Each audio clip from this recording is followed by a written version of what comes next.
The very day I received my job offer, Cindy, my cousin's wife, announced that she was pregnant.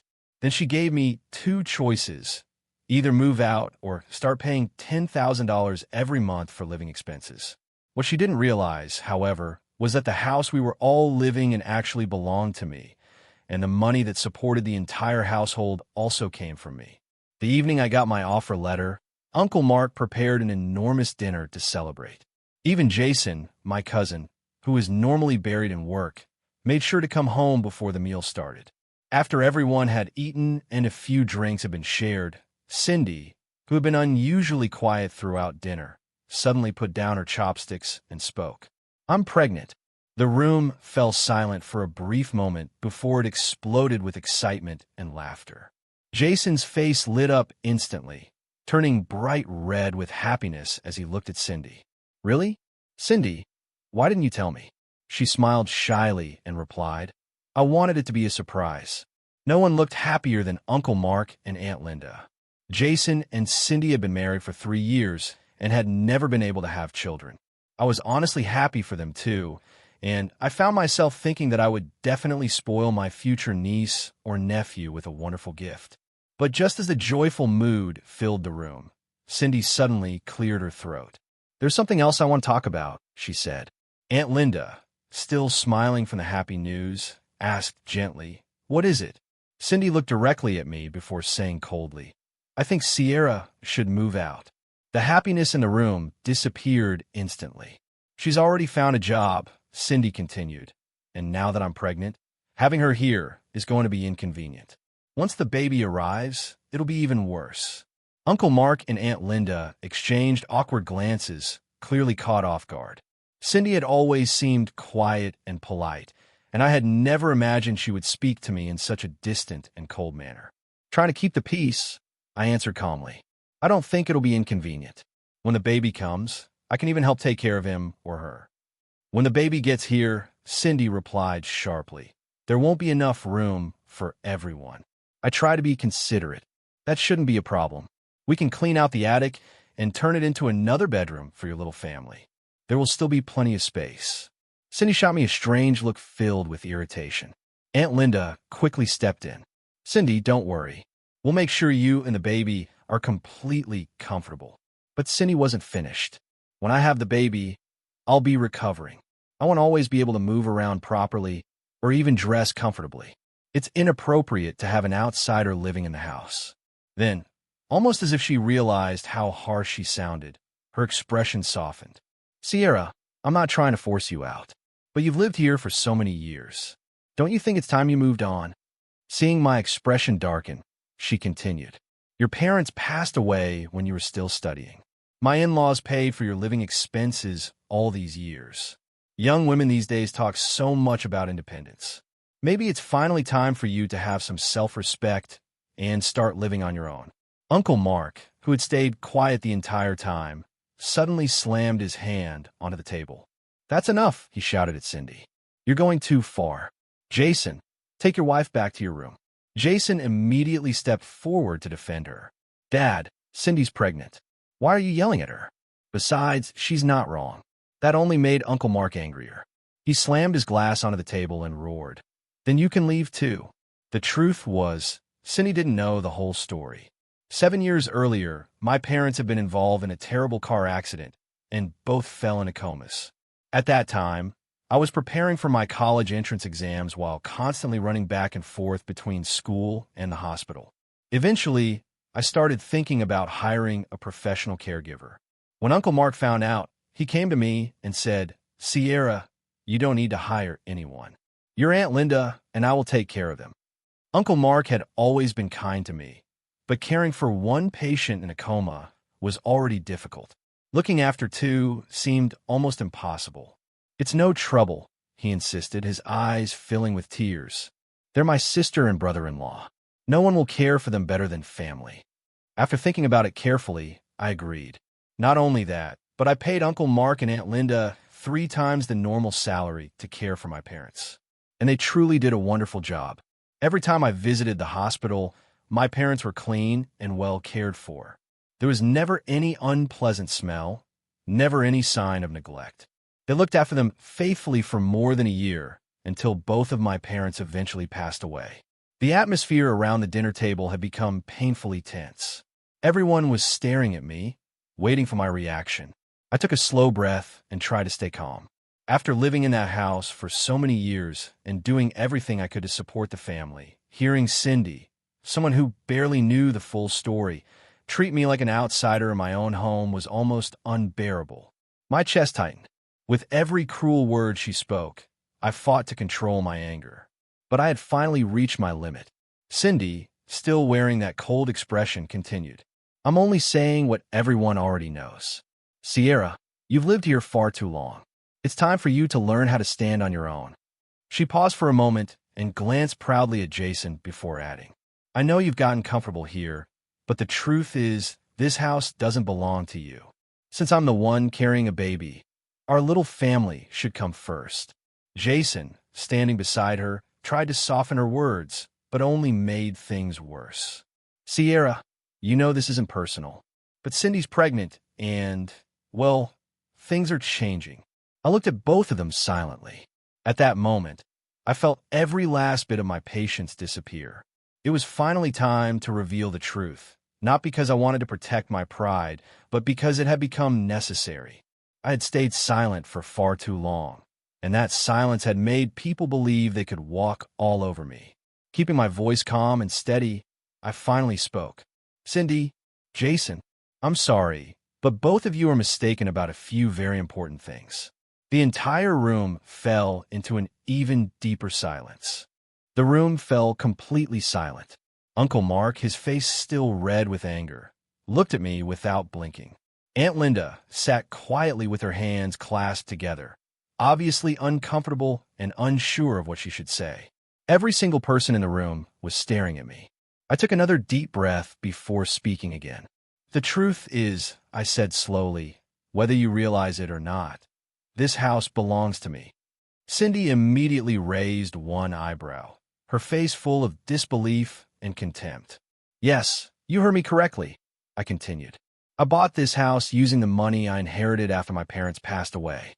I paid Uncle Mark and Aunt Linda to care for them while they were in their comas. And after they died, every dollar that kept this family going, including the money used to maintain this house, came from me. The effect of my words was immediate. Jason looked completely stunned, as though someone had just hit him with a punch he never saw coming. Cindy's expression changed instantly. The smug confidence she had worn only moments earlier disappeared, replaced by a mixture of humiliation and rage. For a brief second, all the color drained from her face, and her lips trembled. Then she forced herself to recover, and her expression grew even colder than before. She stared at me with eyes burning with pure hatred. What? Jason stuttered, clearly unable to process what he had just heard. Dad, this can't be true, right? Uncle Mark looked at his son with a mixture of frustration and shame. He hesitated for a moment before slowly nodding. The answer was all Jason needed. Cindy was still frozen in place, trying to collect herself, but the fury on her face was impossible to hide. She opened her mouth several times, clearly searching for something to say, but no words came out. For the first time since she had started attacking me, she had absolutely nothing left to argue. Finally, almost whispering, she asked, So, you're saying this house belongs to you? I calmly nodded. Yes, the house is mine, and the money we've all been using to pay the bills and cover the expenses here also comes from me. Once again, an uncomfortable silence settled over the room. Cindy looked at me with open resentment and bitterness. Jason simply stood there, completely lost, not knowing where to look or what to say. A dinner that had begun as a celebration had turned into a night filled with unbearable tension. Trying desperately to preserve what little dignity she had left, Cindy suddenly stood up from the table without saying another word. She turned around and stormed upstairs, her face twisted with anger. Jason followed behind her, still looking completely dazed. I knew deep down that this wasn't over. The next morning, I woke up early. I was still emotionally exhausted from everything that had happened the night before, but I was determined not to let it affect my new job. I got dressed, grabbed a quick cup of coffee, and left the house without speaking to anyone. The tension from the previous night was still hanging over the family, and I thought it would be better to let everyone calm down before another confrontation happened. I spent the entire day at work trying to focus, but something kept bothering me. I knew Cindy. She wasn't the kind of person who would simply let something like this go. When I finally came home that afternoon, exhausted after a long day, the very first thing I noticed was the strange silence surrounding the house. It didn't feel normal. Usually, there was always some kind of activity inside, especially now that Cindy was pregnant. But this time, there wasn't a single sound. I walked up to the front door and reached for the handle. It wouldn't open. My heart skipped a beat. I tried again. Nothing. Thinking maybe the lock was stuck, I hurried around to the back entrance. That door was locked too. At that exact moment, I realized that something was terribly wrong. Suddenly, Cindy appeared at one of the upstairs windows.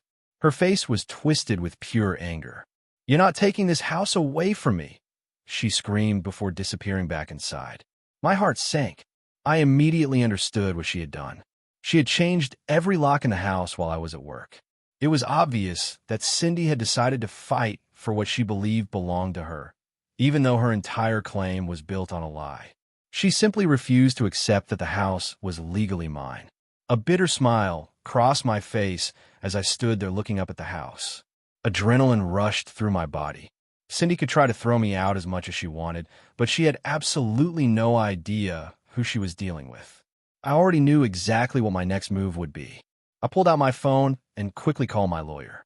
"Hi, it's Sierra," I said. "I need you to prepare all the paperwork. It looks like we're going to have to settle this the hard way." The silence on the other end of the line was frustrating.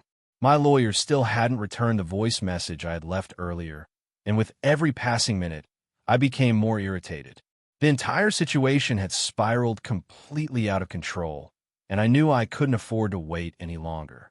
Cindy was trying to force me out of my own home, and there was no way I was going to let that happen.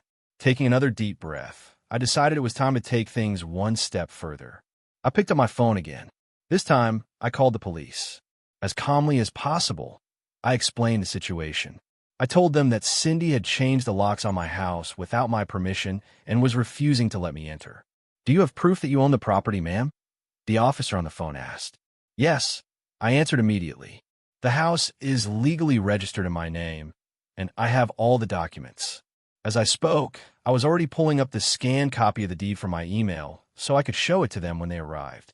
About 30 minutes later, a police car stopped in front of the house. Two officers, both middle-aged men, stepped out and walked toward me. "Good afternoon, ma'am," one of them said. "We received your call. Could you explain exactly what's happening here?" I carefully told them everything, from the argument at dinner the previous night to Cindy changing the locks while I was away. They listened closely. One of the officers then asked to see my proof of ownership. I handed him the documents, and after studying them for a moment, he made a few notes before looking at his partner. "Let's go speak with her," the second officer said. The two of them walked to the front door and knocked. A few moments later, Cindy opened it. Her face was still red from anger, but the moment she saw the police officers standing outside, her expression changed from surprise to obvious irritation. She understood immediately that the situation had become serious. "What's going on?" she asked, pretending she had no idea why they were there. One of the officers calmly explained that the property legally belonged to me and that she had no right to change the locks or prevent the rightful owner from entering. But Cindy, as stubborn and defiant as ever, refused to back down. "This is ridiculous," she snapped. "I'm pregnant. I have a baby on the way, and she's trying to throw me out. I'm not leaving. This house is going to belong to our family anyway." The officer simply looked at her and slowly shook his head, completely unfazed. "We're not here to debate what might happen in the future," the officer said calmly. "The only thing that matters is the legal ownership of this property right now. This house does not belong to you, and changing the locks without the owner's permission is considered unlawful. In this situation, you are trespassing." The words hit Cindy hard. The composure she had been desperately trying to maintain finally shattered. "I'm not leaving," she screamed, her voice trembling with anger and frustration. "This house should be mine. You can't make me leave." The second officer, who had remained silent until that moment, stepped forward and spoke in a firm, unwavering tone. You have two choices, ma'am. You can leave the property peacefully right now, or we will have to arrest you for trespassing. The decision is entirely yours. The color drained from Cindy's face. She slowly turned toward me, her eyes filled with pure hatred. But deep down, she knew she had already lost. The confidence and arrogance she had shown only a short while ago completely disappeared. After several long and painfully tense seconds, she let out a furious scream. "You'll regret this," she shouted, every word dripping with venom. "I'm leaving, but this isn't over." She spun around and rushed upstairs. A few moments later, I could hear drawers being slammed and suitcases being dragged across the floor as she angrily packed her belongings. Jason was still at work and had no idea what was happening. I knew he would probably be furious once he found out. But at that point, I simply didn't care. Cindy had crossed a line that could never be uncrossed. Several minutes later, she came stomping back down the stairs with a suitcase clutched tightly in her hand. Her face was twisted with rage. Without saying a word, she marched past the two police officers.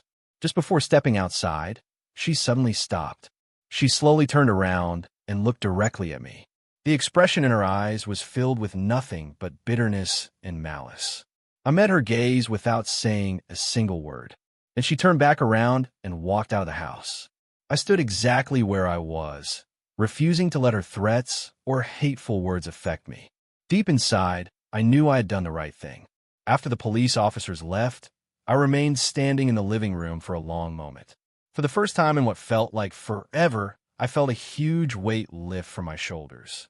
Cindy was gone, and she would never be coming back. Over the next several weeks, Jason reached out to me again and again, trying to talk. He called, sent messages, and asked if we could work things out. But my mind had already been made up. Cindy was never going to set foot inside my house again. Even after their baby was born, I refused to change my decision. That entire experience had shown me exactly who Cindy really was. There was no chance I would ever allow someone like that back into my home or into my life. Eventually, Jason and Cindy stopped trying. They found another place to live and started building their own future somewhere else. As for me, I finally moved forward and found peace. From that day on, my house truly felt like my home again, and I made sure that Cindy would never cross that front door ever again. So tell me, do you think I made the right decision?